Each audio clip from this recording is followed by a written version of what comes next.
Hello YouTube, Dave here again. Today I'm going to be going through a solo run of the introductory adventure for the Pathfinder Adventure card game core set. It's contained within the storybook of the Dragon's Demand, and the scenario number is 1 star, and that is Rumble Road, which we have here. The story behind it essentially is our characters are acting as caravan guards on their way to the town or village of Belhaim, when off in the distance we see like the wizard's tower in Belhaim through like a spyglass or a looking glass. We see it essentially explode, and shortly after that happens, the caravan is also set upon by dire wolves. In addition to that, there's also a bandit in our midst as well. So the scenario has us going up against the henchmen, so they also have the closing property, and the overall goal is to defeat the villain, which is the bandit. So in order to do that, we've got our locations and everything already set up. I did do a video showing how to set up for this particular scenario. If you're interested in that, there'll be a link or an icon you click on at the end of this video to go see the setup for that. The character that I'm playing is the human barbarian Amiri. And so she has 4 cards to start with. This is sort of her stats. Ignore everything with the checkbox next to it because it's the brand new starting character. And my favorite weapon is, or favorite card is a melee weapon. So I'm just going to go straight into it. I'm going to draw my opening hand. Let's just tilt that down just a little bit. So for the opening hand, I draw 4 cards, and as long as there's a melee weapon in it, it's fine. If not, if I don't have a melee weapon, then I just set the 4 cards aside, draw 4 more, and keep doing that until I get my favorite card in hand. Then I just shuffle everything back into the deck and go from there. To start off with, I got a chain shirt, longsword, crowbar, and battle axe. So I think we're going to be okay. I've got 2 different weapons here. So you can see they've got sword, melee, slashing. So 2 melee weapons, so I'm good to go. So we're going to go right into it here. Up here I have my Hourglass deck, which is made up of blessing cards. There's 12 here, so I have 12 turns to defeat the bandit. The way that I plan on playing this scenario is I have to start in the caravan, so that's the starting location, and I want to just go from left to right, so I'll move from the caravan to the campsite to the trail, and we'll see what happens with that. So once I defeat one of the henchmen, or once I defeat one of the henchmen, I can close the location that I'm at by meeting its requirements, which I'll show when that occurs. So first thing we'll do is reveal the hour. So we've got Nethai's Duality. So it says on your check against a spell, add a d4. I probably won't have to worry about that, but we're just going to go right into it here. So on my turn, I can either pass a card or exchange or give a card to a player that's also at my location. I'm playing this solo, so that's not going to happen. As you can see, only 1 pawn in play. I can also move to another location, which again I don't want to do. Or I can explore the location that I'm at. I also have cards that I can play. So the first thing I'm going to do, I'm just going to slide this over, my character card here. The first thing I'm going to do is play this chain shirt. I don't have to worry about the check to acquire because it's already in my deck. However, what you do is you display it. Display means that I place the card face up next to my character card. And it says when you suffer combat damage, I can recharge, which recharging it puts it at the recharge puts it face down at the bottom of my deck to reduce the damage by 2, or I can bury it, which means that it goes underneath of my character card and is inaccessible for the rest of the game. It doesn't go into a discard pile or anything. And I can do that to reduce damage by 0. So the way you take damage in this game, I'm just going to throw that down right now. The way that you take damage is if you encounter a creature or a hazard, and you fail your check to succeed based off of like whatever difficulty it has, you take damage equal to the difference between the 2 results. So if I needed to get an 8 in order to overcome, like defeat a villain or an enemy, for example, and I only get a 6, then I would take 2 damage, right? 8 minus 6 is 2.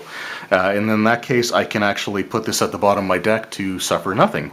And the way the damage is dealt is you have to discard cards from your hand equal to the amount that you take, and if you don't have enough, then you end up discarding every card in your hand. So we're going to go to the exploration now. So I'm going to go ahead and explore the top card of my location, which is a glorious warhammer. So I can make a strength melee check with a difficulty of 10 or greater, as you can see there, in order to acquire it. So my strength melee is a d12 plus 2, so let's see what we get here. And I rolled an 11 on the die, so I managed to acquire this, which means that I get to add this to my hand, and so that's pretty cool.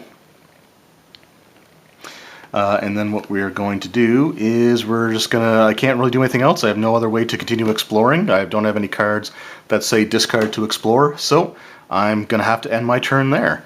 I have 4 cards in hand, so I don't have to draw any other cards from my deck. So, reveal the next hour. And what we have here says when this card is the hour, when you heal, you may heal an additional card. So some effects allow you to heal, which just, if you have a discard pile, you put those cards from the discard pile. I believe you put them at the bottom of your deck, if I recall correctly. Let me just have a quick look here. I shuffle them into my deck, actually, so that's a way of recovering cards there. I don't have a discard pile right now. I haven't suffered any damage, so I don't have to worry about that at this point in time. But we'll move on to our exploration phase. I'm going to explore again, and oh boy, we got the Goblin Troublemaker. So this will be interesting. So this is a creature. I need to enter into combat to defeat it. So the number to defeat it is 9. However, it has a special power. So it says before acting, I have to succeed at a dexterity, constitution, acrobatics, or fortitude check of 4 or greater, or I roll a d4 to suffer one of the effects here. So I'm best off using fortitude, which I have here, which is a d8 plus 1. So the odds are pretty good that I'm going to succeed this, as long as I get a 3 or better on the dice. Naturally. So I rolled a 2. So I actually failed that, which means I have to suffer one of the random effects. And I rolled a 2 on the d4 here. So at least I'm consistent with that number. So the 2 on the dice means before we do anything, suffer 1 fire damage. So I don't have anything to reduce fire damage. I'm not going to spend my armor at this point in time. I think what I'm going to do is just simply discard my long sword. And then we can finally go to combat. So in combat now, I have strength melee of a d12 plus 2. So I can roll a d12 plus 2 to get a 9 or better. I'm also going to use the power of my warhammer here. So it says for your combat check, reveal to use strength or melee with an additional 1d8 plus 1. So it says if you're proficient against a monster, you may additionally reload, which puts it back on the top of my deck face down, to ignore its after-acting powers. However, this doesn't have an after-acting, only before acting. So like I said, I just reveal it, I just show it. I don't have to discard it or do anything else with it. But I reveal it. So I'm now rolling, instead of just a d12, I'm rolling a d12 plus a d8 plus an additional 2 for my strength check here. Strength melee. Plus an additional 1 for the warhammer. So it's a d8 plus a d12 plus 3 to get a 9 or better. And I rolled a 9 on the d12, so I don't have to worry about that. I screwed that up, but I think that was a 4. So I defeat the goblin. So what we're going to do is that goes into the box, which is also referred to as the vault. I'm just going to put it back under monsters. I have the cards all organized here. So that is defeated. Now again, I have no other way of continuing to explore. I don't have anything that says discard to explore. So I'm done for this turn. Now I only have 3 cards in hand now, so at the end of my refresh phase, I have to draw back up to have a minimum of 4 cards in my hand. And I draw another item. So, next round, reveal the hour. So this one says when you would discard a boon to bless a dexterity or charisma check, I can recharge it instead. So if I were making a dexterity or charisma check and I had a card that I could discard to bless, instead of discarding it, I put it face down on the bottom of my deck. I'm probably not going to use that because I don't have anything that allows me to do that, and my wisdom and dexterity and charisma checks are not great, so I probably won't need that to worry about that at all. But anyway, let's just go ahead and go to our exploration phase. So another creature. This is the Swamp Ooze, another combat 9 to defeat. So this is immune to cold, fire, mental, and poison. And it says, after acting, each local character either recharges an armor or suffers 1 acid damage. So, we're going to go straight into combat. I'm going to reveal my glorious Warhammer. And I'm not going to recharge it. I'm not going to worry about it right now. But I'm just going to reveal this to do an extra d8 plus 1. So, whoops, a d12 plus a d8 plus 3. Need to get a 9 or better. We just did it. So that is a 2, and a 4 is 6, plus 3 is 9, so I just defeated it, which is great. But it does have the after acting, so I suffer 1 acid damage. So I'm not too worried about that. This is going to go back into the box. So what that means is that I have to discard a weapon from my hand, or an item from my hand, into the discard pile, and I'm probably going to get rid of the crowbar, I think. So I'm just going to discard that. I'm fine with that. The reason is one of the sites, in order to close it, I have to discard 3 different types of cards. So right now I only had 2 different types of cards in my hand, items or weapons. So I'm okay with that this early on into the game. Nothing else I can do this turn, so I'm going to go to my refresh phase. And I get another armor, so I now have 3 different types of things in my hand that I can deal with here. So, next hour, start of your turn. So this one here, when it's the hour, I can I get to add an extra d6 if I face any sort of undead. Probably won't have to worry about that, but we're going to go right into our exploration phase, and we encounter the henchman proxy. So, this is a proxy card for the dire wolves, which means that the bandit, which is the villain that I have to defeat to succeed the story, is not in this pile, because you only have either a henchman or the villain in one of these locations. You don't have both to start the game with. So, because this wolf also has the closing property, as dictated by the scenario itself, as you see, henchman closing, if I defeat the wolf, I can close the current location that I am at. So, the wolf, to defeat, is a combat with a 12 difficulty.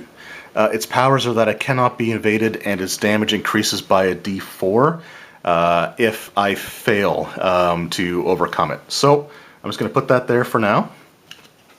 So I am going to look at my character here.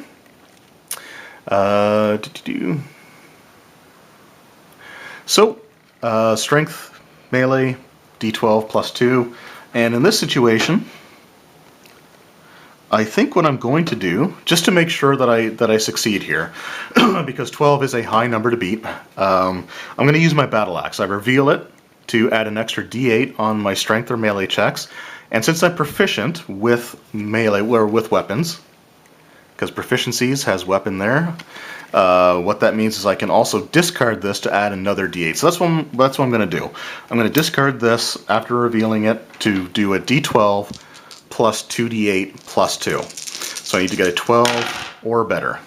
And there's a 7, an 8 for 15, 16, and then 3 more for 19. So I defeat the direwolf. So this is just going to go back up here. The proxy card, I'm just going to put this back in the box just to keep everything as organized as possible. It's under the proxy headers. And then I can go to closing this location.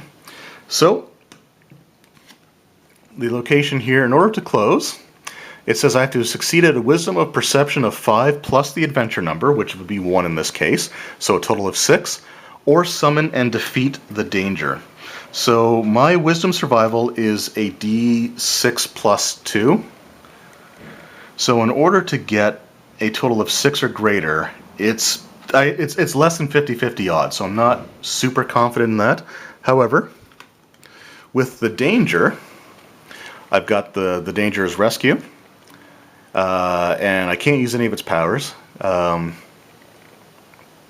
But, so its power says I can recharge any number of allies, and for each ally that I recharge, I add a d4. I don't have any allies in my hands, so I can't do that, but the check to defeat is a strength or a strength melee check of 6 plus the adventure number as well. So that is a total of 7 because the adventure number is 1. So I think that's what I'm going to do here, is make a strength check. It's not combat, so I don't get to do anything with my glorious warhammer, but it's still a d12 plus 2 to get a 7. So pretty good odds of doing that.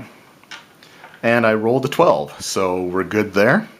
Now, it says if defeated, I can draw a new ally that lists diplomacy in its checks to acquire. So that actually involves me going into the vault, which is the box here. So under allies, oops, sorry, that's under the vault itself. So I can draw an ally that has diplomacy as something that you can use to acquire it. I'm going to go with the bodyguard, so I will draw that. That goes into my hand from the vault itself. And I'm just going to put the rest of these cards away once I get to... There we go. So, yeah, so I ended up doing that. And that also means that I closed this particular location. So all the other cards here, I'm just going to put them... They can just go into the vault, I believe, but I'm just going to put them underneath there for now, just to speed things along. So, and also, when I close a location, then at the end of once I've done that, my turn is effectively over, and you have to move to another location, which is what I'm doing there. So, we're going to go right straight to our next turn, new hour. It says on your check to close your guard, add a d4, but this one doesn't actually require you to make a check to close. It would have been nice to have had a turn earlier, but anyway, we're going to go straight to exploration. So, flip over the card here, and we have the life drain spell. So, I need to make an intelligence or arcane check of 7, or a wisdom or divine check of 9 to get this spell. Now, I can't actually do that for either of them. For intelligence, I'm rolling a d6, and for wisdom, I'm rolling a d6. So I cannot physically acquire this card. So I'm just going to put this right straight into the vault, because there's nothing I can do to get that particular card. Which is fine. I'm not too worried about that. So now, I think I'm going to actually end my turn here as well. I do have a card that I could discard to explore, but I'm going to hold on to it for now. So, next hour comes. And then we have, for this hour, on your check against an outsider card, I get to add a d4. So if I encounter a creature that has the outsider trait, that might come in handy. So let's just flip over. Ooh, and I find another ally, a porcupine. So I need to get a 5 or greater on either wisdom, fortitude, or survival. So wisdom, or survival is d6 plus 2. And then what was the other one? Fortitude is a d8 plus 1. So that's what I'm going to go with. So a d8 plus 1, if I roll a 4 or better, then I end up getting to add this to my hand as well. And I rolled an 8. So I've got the porcupine. So I've got some options here now. And I think what I'm actually going to do is go right straight to discarding this to explore again, since I don't really need this in my hand. So that's discarded, goes into the discard pile, and I get to explore a second time. And I'm kind of glad I did that. So I now have the henchman here as well. So that is once again for our dire wolves. So we're going to have to go into combat to defeat it. So I'm just going to put this proxy card. Actually, I'm going to hold on to that just in case I fail. If I fail, then the card gets shuffled back into the locations deck. So we've got combat. So again, we've got a d12 plus 2 for strength melee, which I can use to defeat this.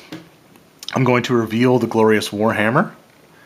So that is an extra d8 plus 1. And yeah, now I could, because I did encounter a monster, although it's not technically a monster card, so, but this says that I could recharge the card instead of discarding it. I'm not going to worry about that. I'm just going to leave it there. It's totally fine. So a d12 plus a d8 plus 3. So we'll see what we get here. I need to get a 12 or better. And 8 plus 8 is 16, plus 3 is 19 yet again. So I have defeated the wolves there as well. So what that means is the bandit has to be at the trail. That's the only location that the bandit could be at. I defeated the henchman with a closing trait, so I can now close this location. To close this one, instead of making a check, I have to discard, or recharge, sorry, 3 boons of a different type. So what that means, all these cards in my hand are considered boons. So the 3 different types, I've got an ally, armor, weapon, or item.